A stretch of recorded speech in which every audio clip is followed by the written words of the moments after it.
Hi, welcome to EV for Me. My name is Shane. My name is Karen. Welcome to the newly imported Nissan LEAF. Check out our previous videos to give you an insight into our journey so far. We're at the National Arboretum. That's like a botanical garden for trees here in Canberra, and we've got Ali the Samoyed with us today, and she's just hanging out with us. And yeah, we'll discuss the final chapter of our journey today. But first of all, Kaz, what's it like to drive an EV? You've been driving it to work for the last couple of days. That I have been driving it for the last 2 days. I absolutely love this car. It's smooth, she's cute, it's comfortable to drive. Yeah, I love it. And were you a little bit nervous when you were driving the EV first of all? Yeah, because it's like you look at the gear stick and it's totally different. You're thinking, what do I do? But once you get used to it, it's fine. Yeah, so it's just like a normal car, you know, and that's the great thing about it. Except you haven't got to go to petrol stations. You just charge it at home, which is fantastic. That's a good thing. Yep, and you know, it'll save us, instead of paying $50 a week for fuel, we'll go down to maybe $10 a week for electricity. So, you know, that's a fantastic saving. So the Nissan LEAF, it was dropped off by the car carrier, was it nearly 2 weeks ago? 2 weeks ago, today actually. Yeah. It's on Tuesday. Something like that. And we couldn't pick it up from Sydney because of COVID-19, so that cost us an extra $400 or $500 just to get it shipped down from Sydney, which isn't too bad. And then it basically rolled off, and we were just busy organising Rego and getting it run over the pits and things of that nature. And we turned up at the pits. Yeah, out of here, yeah. Yep, and they checked it was all roadworthy. And when you go into the pits, they you basically stay in the car. I think it's because of COVID-19, and they check the headlights, the blinkers, the horn, whether the seat belts, whether your brakes work on the front and back axles, and just the basic things like that. And they also check the compliance plate, and they also check to make sure all the compliance things are done, so the car is in accordance with the Australian design rules and safety rules. So, you know, seat belts, anchor points, side intrusion, airbags and things like that are all important things to make sure you can drive your car on the road in Australia. And basically we were only in the pits for about 5-10 minutes, if that. 10 minutes. And then we just drove straight off.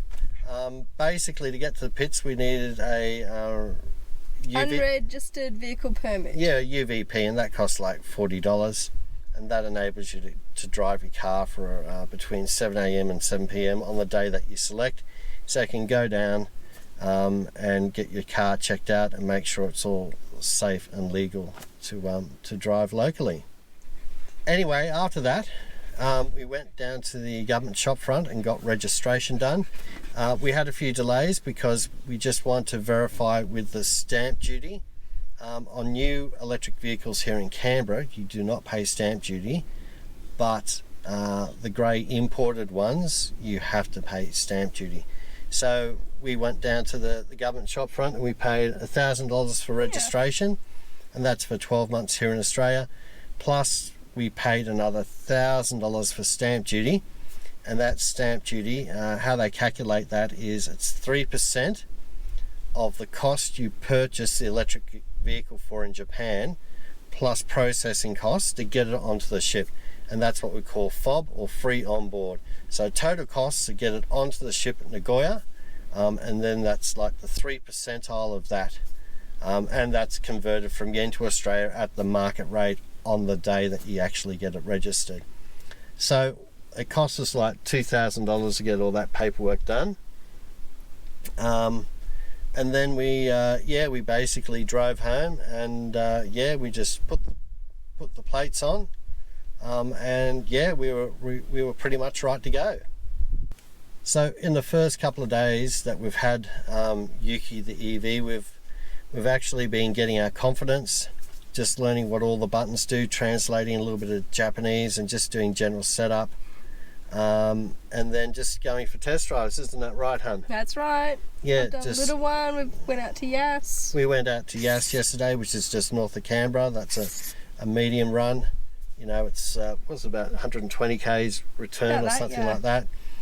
We got a free charge from the NRMA charger up there. First person to use it. Yeah, that was first car to use it. Yeah, that was pretty cool. That was sweet timing. So we it was Yuki's first Chatamo charge, so we just topped it right up. And we just walked around town and checked out Yass and all the different bits and pieces, like the courthouse and the riverbank and the park and such forth. And then we basically drove home straight after that. The next thing we'll be doing for the next couple of weeks is we'll be doing a longer range test. So it'll be Canberra all the way down to Nimitabel. Another road trip. Another road trip. We'll have some lunch down at Nimitabel, and that's just south of Canberra and a little bit further south of Cooma. And that's like 160 kilometres away. So it's like a 320 kilometre round trip. So we'll see the actual range of the Nissan LEAF in Australian conditions. We might do a bit of a review, a bit of a walk through the Nissan LEAF itself, just to give you a bit of a look around. And we'll just see what happens from there. If you want a more timely update on our progress, go to our Twitter page, EV4Me2. Check it out. This is our last importing vlog. This is the last stage of our journey, but we have a few more vlogs up our sleeve. As always, leave your comments down below, hit subscribe, hit the bell if you want to know when there's more updates coming up. And we will see you next time. And yes, all of us, including Ali the dog. We'll catch you next time.